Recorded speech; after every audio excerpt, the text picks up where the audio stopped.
se apagará. Es un río que no se detiene. El arca por fin está en casa. El rey ha venido a morar. El avivamiento en calle Broadway. River Jet es un río que no se detendrá jamás.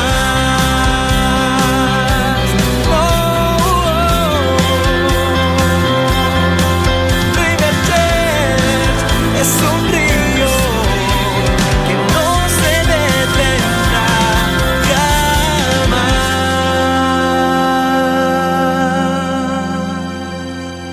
El libro más antiguo de la Biblia es el libro posiblemente de Job.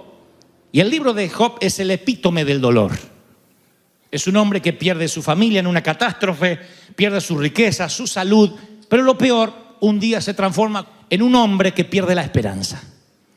Él no está confinado a una silla de ruedas, ni está conectado a sueros intravenosos, pero sí tiene lepra. Sus amigos lo maldicen, su esposa le dice: maldice a tu Dios y muérete. Se queda absolutamente solo y aislado del mundo, derrotado. Y en las circunstancias más calamitosas hay un hilo delgado de alegría que se lee en el libro de Job. Y esto es lo que determinó lo que Dios me dijo que te dijera esta tarde.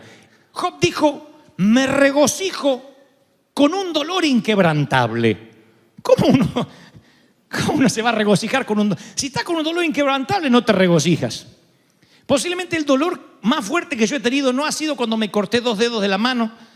El dolor más fuerte ha sido piedras en el riñón. Los que han sufrido piedras saben lo que estoy hablando. En la vesícula, en el riñón, es horrible. Y yo he estado predicando así. Son esos días que mis patitas estaban así como de ranita y ustedes no sabían por qué. Dios le bendiga, hacía yo, Dios le bendiga. Y eran las piedras hace unos años. Yo no me regocijaba. Regocíjate en las piedras con alegría. Y es que tu abuela, yo no tengo piedras. Voy a otra versión y Job dice: salto de alegría con un dolor implacable. Salta de alegría con un dolor implacable. Está diciendo: el dolor no perdona, no me da tregua y yo salto de alegría. Digo, este tipo está desquiciado además de leproso. Dice otra versión, la nueva versión internacional: me regocijaré sin dolor a causa del dolor. Yo tuve que leer eso varias veces. Me regocijaré sin dolor a causa del dolor. Yo digo, ¿qué es lo que intenta decir Job en este hilo delgado de alegría? La palabra hebrea, para definir esa palabra alegría, aparece solo una vez en las Escrituras, esa palabra que Job usa, y habla de una alegría extraña. No es una alegría que niega la realidad, es una alegría que simplemente está diciendo: estoy bailando sobre la decepción. A pesar de tener todo a mi favor para poder estar triste y deprimido, yo voy a decir: no hay dolor, no hay dolor, no hay dolor, y voy a continuar. Eso es lo que Job intenta decir. Así que le digo: Señor, revélame qué más dice las Escrituras respecto a esta alegría en medio del dolor, porque sé lo que ustedes sienten cuando un pastor te dice: hermano, el Espíritu Santo te va a consolar porque tu padre falleció, tu madre ya no está, vamos, fortalécete. Tú dices: sí, yo sé, pero ¿qué hago con el dolor? Y el luto se te instala en lo más profundo de tu corazón. La decepción, la traición, la muerte, de pronto como un intruso aparece en nuestras vidas y nos causa tanto dolor que no hay palabras que nos puedan levantar. Job está viviendo esa situación y aún así dice que logra regocijarse. ¿Ustedes recuerdan a José? Estuvo 17 años de sufrimiento, vendido por sus hermanos, y a José ese dolor le valió un posgrado de empatía.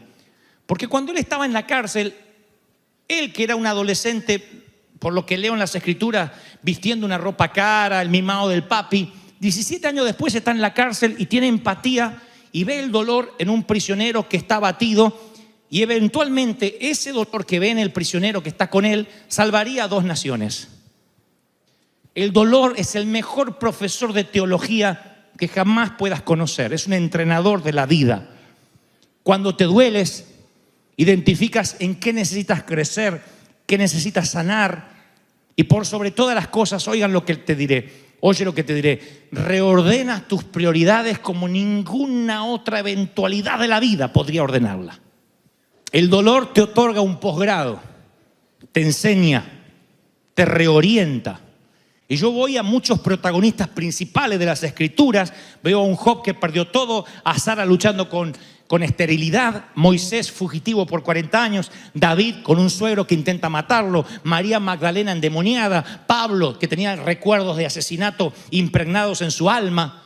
Todos tenían algo en común, oyeron a Dios en su hora más oscura, en lo que se llama la noche oscura del alma. Ahí oyes a Dios sí o sí. No te estoy diciendo que tengas que pasar por ahí, pero las oraciones más sinceras no se generan dentro de las iglesias, sino entre pasillos de hospital o la grama recién cortada del cementerio. Allí están las oraciones más sinceras. Allí es cuando la gente derrama su corazón. No está preguntando cómo devorar, cómo está mi vida. Clamas, no, Señor, ayúdame. Yo he visto gente enorgullecerse de ser atea, clamar a Dios con desesperación en los pasillos fríos de un hospital, ante un diagnóstico, ante una noche oscura. Entonces, yo cuando veo, insisto, a los personajes bíblicos pasando sus horas oscuras, me pregunto por qué transitaron, por qué pasaron por allí. Y me doy cuenta que había una lección que Dios estaba tratando de enseñarle. Y el mismo Dios que le da lecciones a Jonás, estando en el vientre del infierno o en el vientre de un pez, es el mismo Dios que a lo mejor quiere hablarnos y no sabe cómo llamar nuestra atención. Porque tú puedes ignorar una puerta abierta, ignorar un sueño, ignorar la prédica del pastor, ignorar lo que Dios te está diciendo, susurrando, pero no puedes ignorar el dolor, ¿verdad? No lo puedes ignorar. Tú no puedes ignorar un dolor en los huesos, un dolor en el vientre, un estómago inflamado, dolores en los huesos. Tú no puedes ignorar la fiebre, no la puedes ignorar. Está allí y dices, ¡ay! Hasta me afecta el carácter.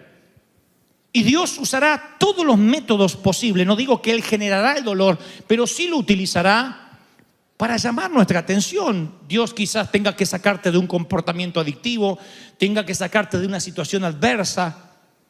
Hay gente que está en una relación abusiva y no puede salir de esa relación abusiva con un marido golpeador si no pasa por el dolor. No digo que la tengan que golpear, digo el dolor del alma. Si no pasa por el dolor y tiene un confrontamiento con la parte más oscura de lo que está viviendo, a lo mejor no sale más de una relación viciosa. Otros, a lo mejor, si no hubiese sido por el dolor, no estarían aquí, en los Estados Unidos de América. El dolor le hizo a algunos cruzar las fronteras. El hambre, la necesidad, un futuro mejor, escapar de la inseguridad, lo que sea. Pero en algún momento de la vida, el dolor fue un catalizador. Fue aquello que nos llevó a un nuevo nivel, porque sentimos que teníamos que hacer algo. Sentimos, palabras a las cuales los religiosos le tienen fobia. No, yo no siento, eso es de la carne. Estamos hechos de cuerpo, alma y espíritu. Acá no hay espíritus sentados, tenemos todo cuerpo. Y sentimos. Cuando Dios te da el placer de sentir, es un regalo que incluye placer como dolor. Vas a sentir. Amar duele. Predicar duele, lleva sacrificio. El dar duele. Hay muchas cosas que duelen. ¿Quién nos dijo que la vida no duele? La vida duele, crecer duele, el bullying duele. Yo muchas veces he dicho, Señor, hazme de un carácter más fuerte, haz que pueda soportar. ¿Qué hace Dios? Manda más gente que me ataque, para que me haga fuerte. Si tú le dices al Señor, Señor, ayúdame a sanar mi estima, va a mandarte gente que te haga bullying, aunque tengas 30, 40 años. Que te ignore, que te dé vuelta la cara, que te insulte, que hable mal de ti, porque tú lo pediste. Hazme fuerte. Y para que Dios te haga fuerte, no te quita la adversidad, la aumenta. Entonces, tu manera para resistir y que tu carácter se empiece a formar en Dios es justamente catalizándola a través del dolor. No se habla mucho esto en las congregaciones porque pensamos que esto afloja a la gente, la desinfla. Yo pienso diametralmente opuesto, yo pienso que alienta. Porque ahora mismo estás pensando, yo pensé que era el único menso que sufría, pero mira todos los que hay acá conmigo, incluyendo a Dante. Todo el mundo ha sufrido, todo el mundo le duele y se puede salir adelante. Alguien tiene que decir, ese es mi Dios. ¡Aleluya! El versículo más corto, uno de los más cortos de las Escrituras es Jesús lloró. Así que yo veo un Cristo familiarizado con el dolor. Ahora, he aquí lo que yo quiero transmitirte de parte de Dios. Pablo, dice el apóstol, yo he aprendido a contentarme. No se olviden esta palabra, aprendió a ser feliz. Yo no sabía que la felicidad era una habilidad aprendida. Yo pensé que la felicidad era una situación. Él dice, sé vivir humildemente, sé tener abundancia. ¿Cómo se vive? ¿Cómo es que sabe vivir humildemente? Si eres humilde, vives y se acabó. Yo no sé si sabía vivir en pobreza. Yo sabía que nosotros comíamos salteado. Que poníamos un huevo así y se partía al medio y para donde se dividía agarraban los hermanos y el otro se quedaba mirando. Era un juego. ¿Quién agarra el huevo? ¿Qué voy a saber vivir? Ahora Pablo dice, yo sé vivir en abundancia también. Hay que aprender para vivir en abundancia. ¿Quién necesita ir al colegio para ser rico? Hermano, quiero donarte hoy $100,000. No, hermano, deja que aprenda primero. Todo el mundo tiene idea de cómo gastar. Casi por instinto. Sin embargo, Pablo dice, no, yo tuve que aprender a tener mucho. Tuve que aprender. No te pongas alegre que los $100,000 es una metáfora, no voy a regalarlo a nadie. Tuve que aprender a ser pobre. Aprendió a contentarse. Pablo implica que el contentamiento ahora resulta que no era el resultado de la circunstancia, es el resultado de un estilo de vida intencionado. Ahí es cuando vuelvo a Job y entiendo, en el medio del dolor me regocijaré sin dolor. A propósito me voy a reír aunque no tenga ganas y parezca estreñido de vientre allí. A propósito. ¿Y qué gano con esto? Bueno, como aquel que tiene que aprender a tocar el teclado y tiene que aprender las notas más básicas y empieza y dice la escala. Y uno quiere tocar un concierto, no, la escala, en todo. Si no volaste un simulador, no te dejan pilotear un avión real con pasajeros a bordo. Entonces yo creo que cuando uno dice yo voy a ser feliz de manera intencionada, es una manera de decir, Señor, aunque no entienda el dolor y lo que es más profundo, aunque el dolor no se me haya ido, yo voy a estar alegre. Regocíjate, oh hija de Sión, aquella que todavía no dio a luz. Le está diciendo a una mujer estéril, empieza a celebrar porque vas a extender las estacas de tu tienda, de los hijos que te voy a dar. Ahora, claro, uno lo lee completo y dice, pero qué lindo, ¿cómo no voy a celebrar? Pero todavía no pasó nada, a lo mejor ni marido tiene la pobre condenada. A lo mejor está sola, no tiene ni se enamoró y Dios le dice, celebra por los hijos que vas a tener. Y ella dice, pero mándame un marido, aunque sea. Pero le dice, celebra, es una, como digo siempre, una orden al mundo de las emociones. Celebra, sonríe. Porque si vienes a adorar a Dios y tu estado anímico depende de cómo te está yendo, no es adoración a Dios, es una adoración ególatra. Depende de cómo te va, adoras, y entonces no es una adoración genuina. Dios dice, tú me vas a adorar por lo que yo soy. No dejes que tus imperfecciones opaquen la perfección de Dios por la que deberíamos adorar. Tú tienes y yo tengo que adorar a Dios aunque me vaya mal. Y yo sí, ¿qué gana voy a tener de adorar a Dios? Y Dios dice, ¿que entonces me adorás cuando te va bien? Dios no prostituye su bendición. Dios no necesita que tú le adores porque Él te da un beneficio. Dios dice, tú vas a adorarme por lo que yo soy. Así estés leproso o seas millonario, tengas un montón de hijos o seas estéril. pases por valle de sombra o de muerte, o estés viviendo en un palacete de madera aristocrática, aún así tú me vas a adorar por lo que yo soy, no por lo que te doy. Esa es la adoración pura. Y esa adoración pura se descubre en el dolor, en la escasez, en lo que te falta. ¿Estoy siendo claro en lo que Dios está hablando, sí o no? Ahora, entonces, insisto con esta idea. ¿Qué es el contentamiento? No es ausencia de dolor. Porque vivimos en un mundo imperfecto, con gente imperfecta como tú y como yo. Amén, dijo una imperfecta. Gloria a Dios. Algunos dicen, yo. Sí, están los imperfectos, los perfectos y los hipócritas. Pero todos están en el mismo sitio. Y en un mundo tan imperfecto, con gente como tú o como yo, tú tienes que entender que el dolor no edifica el carácter. Los problemas es mentira. Este dolor te va a edificar el carácter. No, los problemas y el dolor revelan el carácter. ¿Han escuchado la frase, era una buena persona pero ganó tanta plata y ahora cambió? Mentira, siempre fue mala persona, lo que pasa es que no tenía plata para mostrarlo. ¿O no? No cambia la esencia, nunca. Entonces los problemas y el dolor, ¿qué hacen? Edifican el carácter. ¿Cómo te va a edificar el dolor? A mí las piedras en el riñón no me edificó nada. ¿Qué hicieron las piedras en mí? Revelaron mi carácter. Me enseñaron a seguir predicando, a no correrme del lugar, a no decir, bueno, me tomo unas vacaciones, falto, a honrar el compromiso que hice con el Señor. Entonces reveló mi carácter. También reveló otras partes de mí. Sacó cosas de mí muy oscuras que yo no sabía que estaban ahí.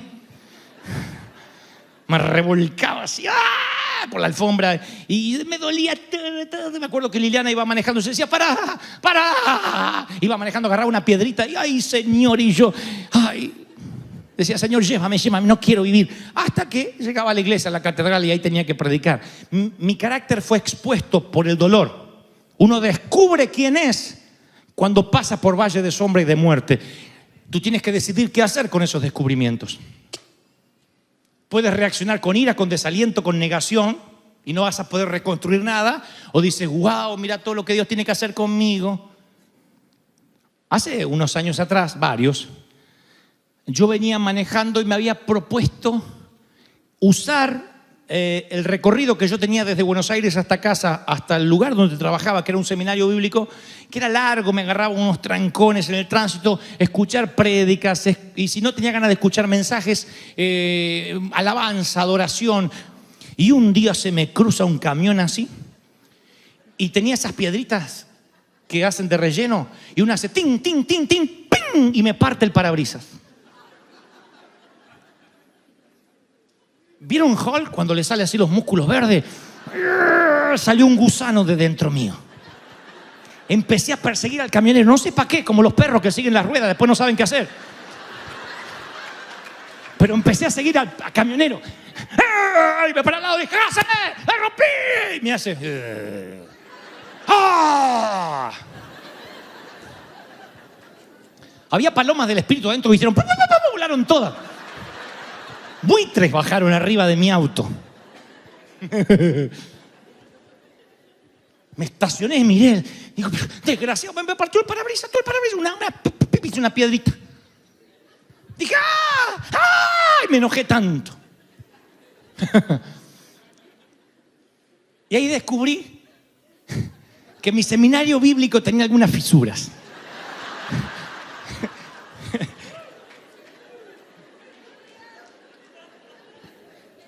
¿Cuándo se revela el carácter? En situaciones extremas. No cuando todo va bien. Entonces uno tiene que aprender del dolor, a ver quiénes somos nosotros en el dolor, cómo reaccionamos.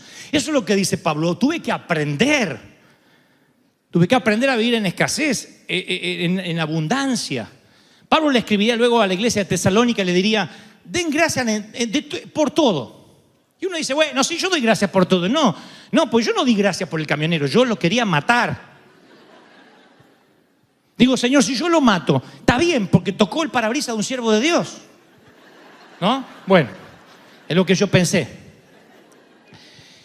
Den gracias en todo porque la voluntad de Dios en Cristo Jesús es para con todos ustedes. Pablo está diciendo, no le den gracias a Dios por los regalos perfectos, también por los regalos imperfectos que llegan sin invitación, por las piedras en los parabrisas, por las piedras en los riñones o las piedras donde te toque. ¿Recuerda los hijos imperfectos que tienes? Ay, mira todos los que tienen hijos perfectos, Dios mío. Bueno, yo recuerdo los hijos imperfectos que tenemos. Y a lo mejor ellos necesitan que le digas, sabes, estoy agradecido porque Dios te hizo así. Porque tu carácter repodrido hace que mi carácter sea expuesto y yo tenga que arreglar mi situación con Dios cada noche de mi vida. ¿Recuerdas el jefe imperfecto que te tocó? Tal vez ese jefe te está mostrando de que no tienes tanta paciencia como crees que tienes. Y si tú estás esperando el compañero perfecto, el jefe perfecto, los hijos perfectos, la vida perfecta, vas a sufrir una fiebre de descontento y frustración el resto de la vida. No hay gente perfecta, no hay iglesias perfectas, no hay pastores perfectos. ¿Sabían? Tampoco amén.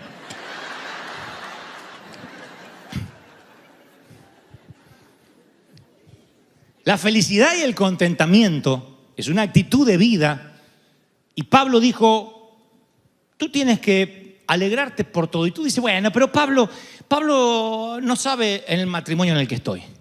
Pablo no sabía el niño que me tocó. Pablo no sabe que yo paso por dolores crónicos. ¿Qué sabe Pablo de mi sufrimiento? Todo lo que Pablo escribió, posiblemente lo hizo entre cadenas.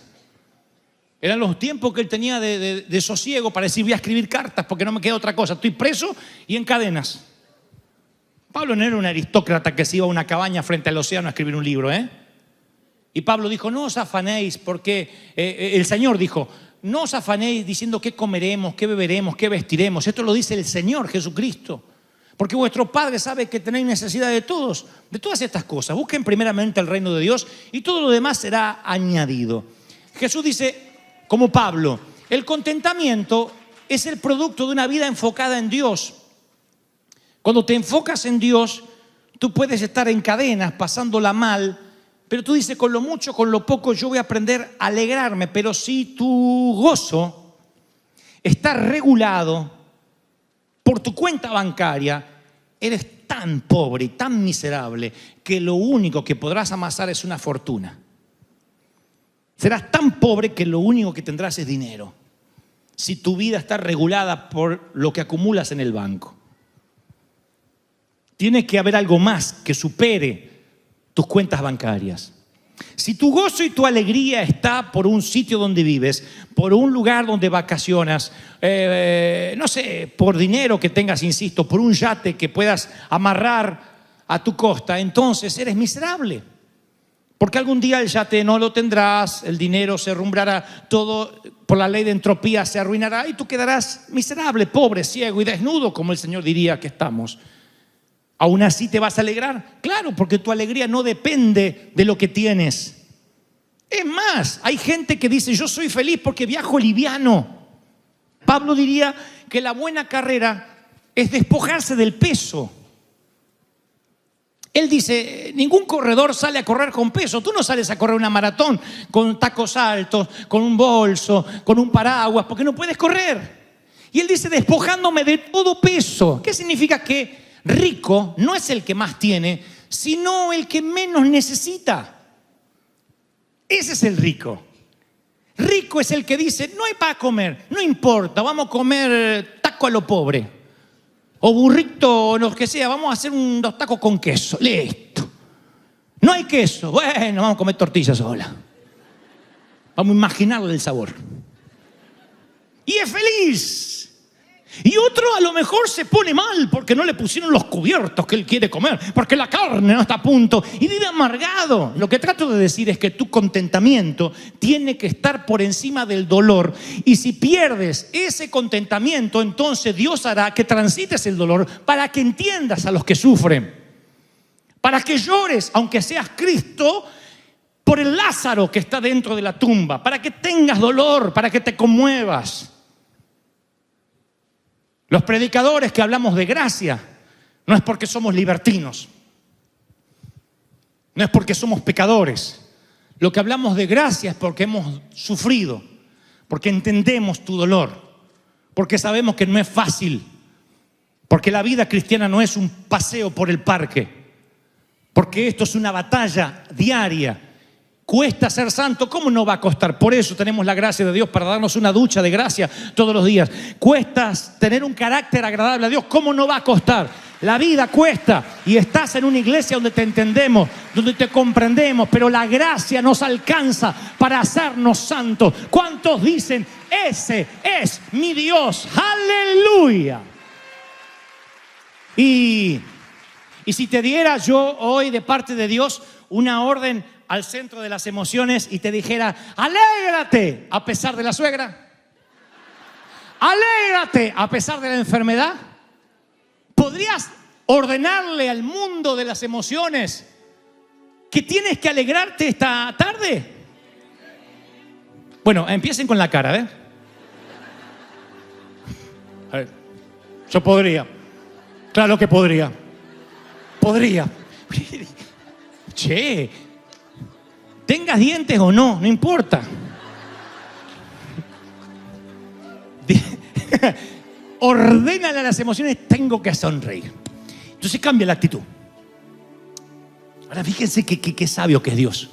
Porque cuando uno ordena al mundo de las emociones a sonreír a pesar de la crisis, libera endorfinas, dopamina, sube las defensas. El doctor Patch Adams descubrió eso en enfermos terminales. La payasoterapia fue inventada por el doctor Patch Adams, llevado genialmente al cine a través de la interpretación de Robin Williams. Él descubrió, Patch, que cuando un enfermo terminal se reía, el cáncer que podía terminar con él en cuestión de días, a veces hacía que perdurara años o que en el mejor de los casos desapareciera. Los médicos se sorprendían. El estado de ánimo levantaba de manera tal las defensas de la persona que los dolores se iban. El dolor de hueso desaparecía, dejaba de somatizar. Por eso Dios dice, alégrate primero y yo te voy a bendecir. Empieza a hacer algo por ti mismo. A lo mejor la depresión, la bulia, el dolor tiene que ver con tristeza. Y tienes que decir, tristeza, no tienes más lugar en mi vida.